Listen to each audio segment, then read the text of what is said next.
kulanti wanaagsan dawadayaal kuna soo dhawaada barnaamijka wararkii ugu dambeeyay ee Soomaaliya. Qodobadan maanta barnaamijkeena ku soo qaadi doonana waxaa kamid ah wararkii ugu dambeeyay ra'iisul wasaaraha Soomaaliya Injineer Maxamed Xuseen Rooble oo xalay wacdaro ka dhigay dalka Djibouti kadib kulan uu halkaasi uga qayb galay iyo ra'iisul wasaare Rooble oo dib u la heshiiyay wasiir Xundubey oo ay hore isku dagaaleen.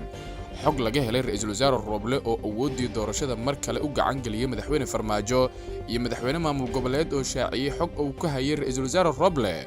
wararkan kalena waxaa kamid ah beesha caalamka oo dalab xasaasi ah u dirtay gudiyada doorashooyinka Soomaaliya kadib dacwo loo gudbiyay beesha caalamka isla markaana kana ahayd gudiyada doorashooyinka iyo cabsi xoog leh oo ka jirta caasimadda Galmudug kadib markii al-shabaab ay la wareegeen deegaan aad ugu dhow magaalada Dhuusamareeb iyo dhaqdhaqaaqyo military oo soconaya. qodobadaas ayaan ku faahfaahin doonaa barnaamijkeena waana subax arbaco ah 15 bisha 12 ee December sanada 2021. barnaamijkan wararka Soomaaliya waa mid aan ku soo gudbino dhammaan dhacdooyinka dalka dabadaawada ka qayb qaada diburiska dalka inagoo ka dheeraanayna wax walba oo dib inoo celin kara. waad ku mahadsantihiin inaad taasna la fahantaan fadlan nala faafiyo wararka oo gaarsiiyo saaxiibadiina idinka oo ku shargareynaya baraha bulshada. mahadsanidin aynu ku bilowno wararkeena. ra'iisul wasaaraha Jamhuuriyadda Federaalka ah ee Soomaaliya Injineer Maxamed Xuseen Rooble ayaa xalayto waxa uu wacdaro ka dhigay dalka Djibouti kadib kulan uu halkaas kaga qayb galay. ra'iisul wasaaraha Soomaaliya Injineer Maxamed Xuseen Rooble oo isagu xalayto gaaray Djibouti ayaa waxa uu halkaasi uga qayb galayay madal ay ku cabsuuntay Machadka Heritage kaasi oo ku saabsanaa arrimo la xiriira doorashooyinka iyo sidoo kale xasiloonida gobolka geeska. waxaana sidoo kale ra'iisul wasaaruhu uu halkaasi kaga hadlay arrimo dhowr ah oo ku saabsan xaaladda dalka Soomaaliya uu taagan yahay. ra'iisul wasaaraha ayaa halkaasi ka jeediyay hadallo dadka markaas si weyn u soo jiitay. waxa uuna sidoo kale markaa dib u la heshiiyay wasiirkiisii hore ee amniga Xundubey oo ay isqabteen intii ay ishayeen ra'iisul wasaaraha iyo waliba sidoo kale madaxweyne Farmaajo. ra'iisul wasaaraha ayaa sidoo kale ka hadlay arrimo ku saabsan doorashooyinka. ra'iisul wasaaraha Jamhuuriyadda Injineer Maxamed Xuseen Rooble oo isagoo ku sugan weli dalka Djibouti waxa uu sheegay isla markaana uu ka sheegay munaasabad halkaasi ka dhacday in uu tixgelin doono wixii dan waa Soomaaliya ee ka soo baxa shirka Machadka Heritage maalmahan uga soconaya Djibouti.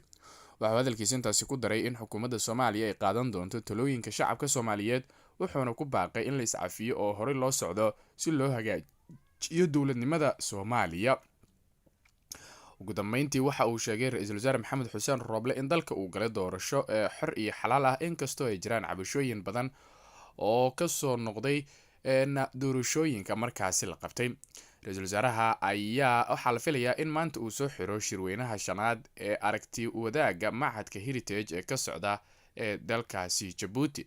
geesta kale wasiir Xundubey oo ahaa wasiirkii hore ee amniga ayuu dib u la heshiiyay ra'iisul wasaare Maxamed Xuseen Rooble isagoo ka dalbaday in uu shirb ugu dhufto balse wasiir Xundubey ayaa ka cudur daartay isagoo sheegay in shiribka loo baahan yahay in markaa waqti la geliyo balse waxa uu sheegay in marka uu soo diyaarsado uu halkan ka jeedin doono.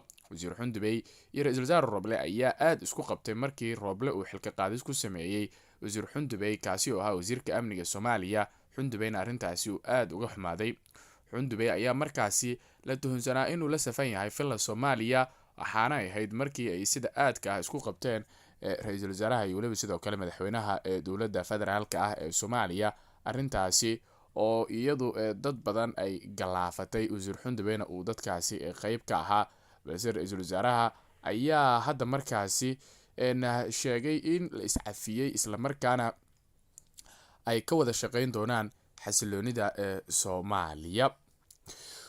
waa hagaag qaybaha dhexe ee barnaamijkeena ayaad la socotaan. markaana waxaynu eegaynaa hogaamiyihii hore ee maamul goboleedka Hirshabelle Maxamed Cabdi Waare ayaa waxa uu markaasi sheegay isla markaana ku eedeeyay ra'iisul wasaare Rooble in uu doorashada dalka u gacan galiyay madaxweynaha dowladda federaalka ah ee Soomaaliya Farmaajo.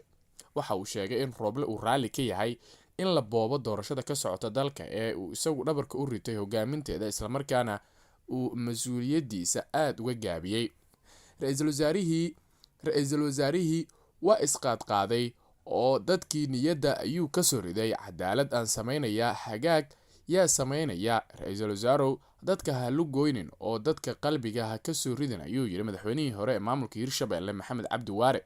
waxaa intaasi ku daray ra-iisul wasaare Roble mas-uuliyadiisa aad ayuu uga gaabiyey, kaliya ma ahan inuu ka gaabiyey ee mas-uuliyaddii loo dhiibay ee lagu aaminay ayuu ninkii markaasi laga soo faramuroojiyey ula tagay oo faraqa ugu shubay.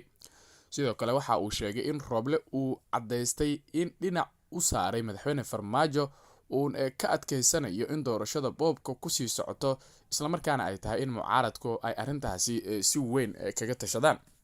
madaxweynihii hore ee maamulka Hirshabelle Maxamed Cabdi Waare ayaa ugu dambeyntii walaac xoog leh ee ka muujiyey fidnada ay doorashada u horseedayso dalka, maadaama odayaashii dhaqanka ee beelaha laga wareejiyey kuwii rasmiga ahaa, isla markaana madaxa la isku geliyey sida uu sheegay.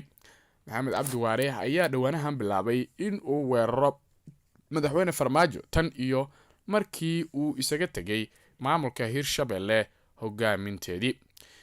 waa hagaag qaybaha dambe ee barnaamijka wararkii ugu dambeeyay ee Soomaaliya ayaad la socotaan. haatanna aynu eegno beesha caalamka ayaa waxa ay dalab xasaasi u dirtay gudiyada doorashooyinka Soomaaliya kadib markii beesha caalamka ay soo gaartay cabashooyin ku saabsan in doorashooyinka la musuqmaasuqay, isla markaana ay jiraan kuraas la boobay, kuwa kalena hadda la qorsheynayo in markaasi la boobo.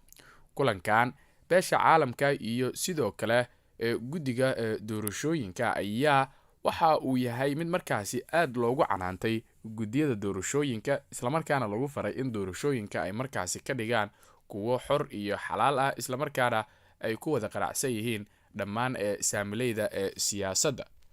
guddiga doorashooyinka ayaa laga filayaa inay qaadaan tallaabooyin muhiim ah oo dalka badbaadin kara.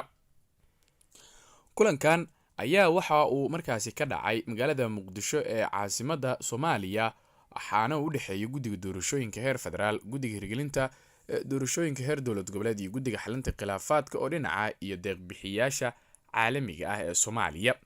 kulanka waxaa diiradda aad loogu saaray howlaha doorashada ee la qabtay ilaa iyo hadda, waxaana hoosta laga xariiqay in loo baahan yahay xaqiijinta hannaan doorasho oo si weyn la isugu halayn karo lana aqbali karo oo horey markaasi u socda. gudiyada kala duwan ee doorashooyinka ayaa warbixin la xiriirta doorashooyinka waxa ay siiyeen wakiilada beesha caalamka, iyagoo u sheegay in doorashooyinka ay si wanaagsan dalka uga socdaan. wakiilada beesha caalamka ayaa soo hadal qaaday cabashooyinka ka imaanaya doorashooyinka, waxaana gudiyada kala duwan ay ku booriyeen inay qabtaan doorashooyin si siman looga wada qayb qaato oo la isla ogol yahay. dalalka beesha caalamka ee taageerada siiya Soomaaliya ayaa culeysyo kala duwan saaraya madaxda sare ee dowladda federaalka Soomaaliya iyo gudiyada doorashooyinka si loo dhameeyo madmadowga ka jira doorashooyinka. arrintan ayaa waxa ay sidoo kale ku soo aadaysaa iyada oo buuq badan uu ka jiro doorashooyinka wadanka, isla markaana aad la isugu hayo kuraasta qaar ee doorashadoodu ay dhacday, kuwa kalena markaa la qorsheynayo in la musuqmaasuqo. mucaaradka ayaa arrintan aad uga digaya, iyaga oo ku doodaya inay dhisi doonaan dowlad cusub haddii aan markaasi laga fiirsanin tallaabooyinka la qaadayo ee ku saabsan doorashooyinka. waxa ay ku celceliyeen inay markaasi tallaabo adag qaadi doonaan haddii aan arrintaasi laga waantoobin. ugu dambeyntiina cabsi ayaa ka jirta magaalada Dhuusamareeb kadib markii deegaan ku dhow magaaladaasi ay xalayto qabsadeen al-shabaab. dagaalyahanada al-shabaab ayaa la wareegay gacan ku haynta deegaanka ceel dheere ee gobolka Galgaduud oo Dhuusamareeb u jira 30 kilomitir, sida ay xaqiijiyeen saraakiil ciidan iyo dadka deegaanka. al-shabaab ayaa deegaanka kula wareegay dagaal la'aan, sida uu xaqiijiyay mid ka mid ah dadka deegaanka. saraakiil ka tirsan ciidamada dowladda ayaa sheegay in dagaalyahanada al-shabaab ay gudaha u galeen deegaanka, isla markaana ay burburiyeen xarumihii maamulka iyo ciidanka ee ku yaalay ceel dheere kadib markii ay qarax ku xireen. al-shabaab ayaa dhowr jeer horey u qabsaday deegaankan kadibna isaga baxay, waxaana ugu dambeysay horaantii sanadkan oo ay deegaanka kula wareegeen dagaal ay la galeen ciidamada dowladda Soomaaliya. sidoo kale 14 November 2020 ayay ahayd markii maleeshiyada al-shabaab ay bilaad dagaal kula wareegeen gacan ku haynta deegaanka ceel dheere, inkastoo saacado kadib ay isaga baxeen. al-shabaab ayaa sidoo kale isniintii qabsaday degmada Matabaan ee gobolka Hiiraan, inkastoo markii dambe haddana ay isaga baxeen.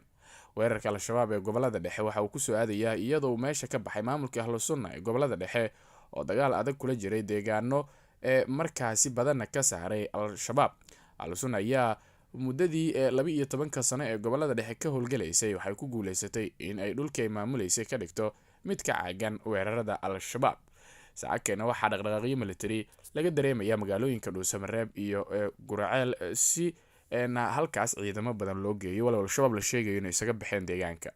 qodobkaas ayaa ugu dambeeyay warkeena tan iyo warkaan war la mid ah inta dib ugu kulmi doono waxaan idinkaga tegaynaa sidaas iyo nabadgelyo.